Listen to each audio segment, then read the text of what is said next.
From your experience, I want to understand more about abundance and wealth.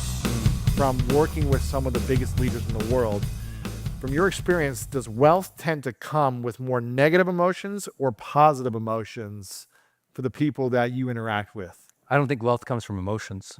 I think emotions happen to us.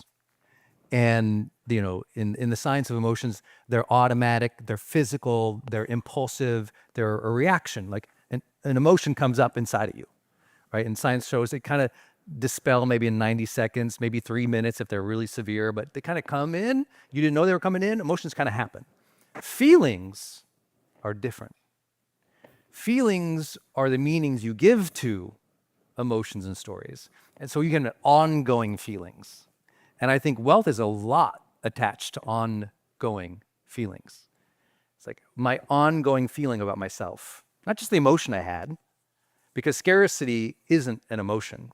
Scarcity is a feeling that you create. I feel scarce. I feel scarce because, when I was a kid, and then you have the story like you share. And a lot of people had stories like you and I had too. I grew up broke. My parents raising 4 of us had no money, working full time. My dad was retired military. Shout out to all the Marines and service people in the Marine Theater tonight.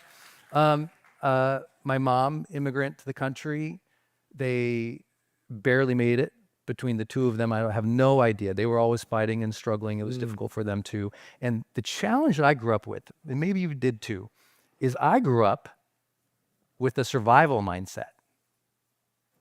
If you can just get enough, just get enough, just enough to pay the bills, just enough to pay rent. If I could just get enough. So what you're always trying to do is fill a void, not build abundance. If you're only ever trying to pay the bills, you're always filling a void, not building abundance.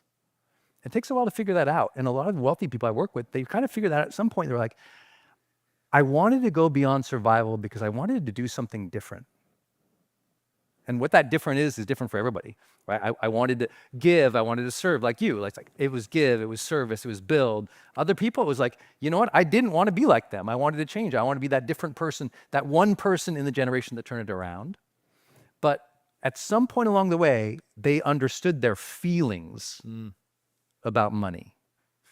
When then were you able to break free from that survival mindset around money into thriving financially and creating more abundance? Guys, it happened like 3 miles from here.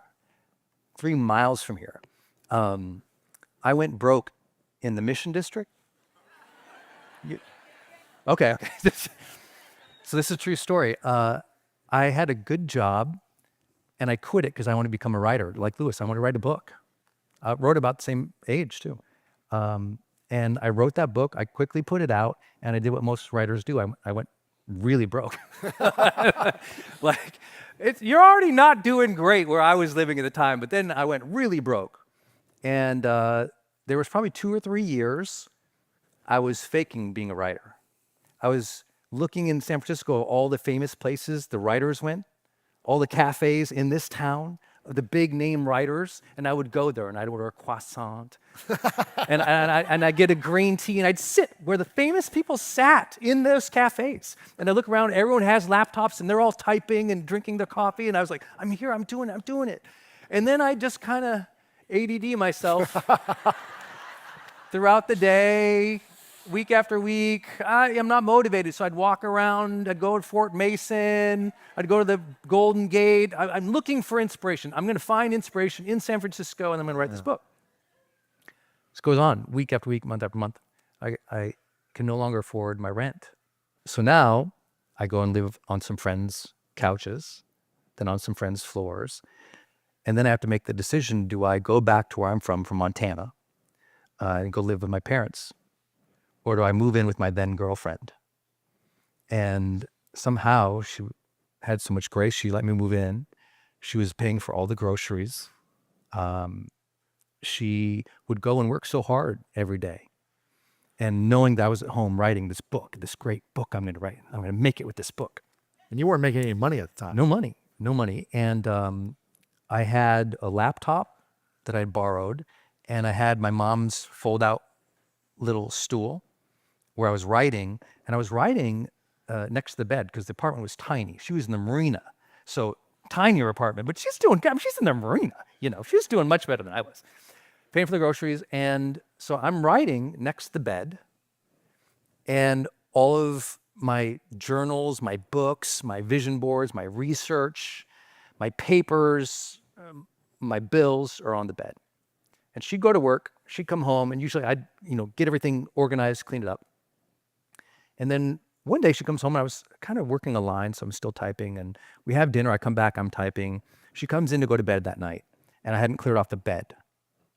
So she goes to crawl under the bed, this covers, and I was writing, and I just happened to look over, and she had got under the covers in the section of her bed, and that's where my bills were. And she didn't know I was going into bankruptcy. And I get emotional. I'm thinking it's like miles from here. So I look over and I see the woman I love sleeping under the weight of my bills. Wow. Literally, she's sleeping under my bills. And it was like, it snapped something. None of us want to be the cause of financial insecurity for someone we love. And I've been faking it for several weeks, pretending to write, not getting much done. And that night, seeing that, it hurt so much. I was like, you know what? I got to get this done. So I wrote, and I wrote, and I wrote. And the next day she went to work, and I was still writing. The next day I'm writing. 18 days later, boom, book is done. Wow. 18 days later, bam, #1 on Amazon. Write another, bam, bam, bam, bam. 6 books, #1 on every list imaginable, millions of copies, build this huge empire of courses and memberships and 8 big seminars a year all around the country for 15 years straight. And here's why. You need to find someone to fight for. If you're broke, you're fighting for survival. If you're going to break through, you're fighting for somebody else. Wow. You need to find somebody or something to fight for that is beyond you. And when you find that, that's when the breakthrough happens.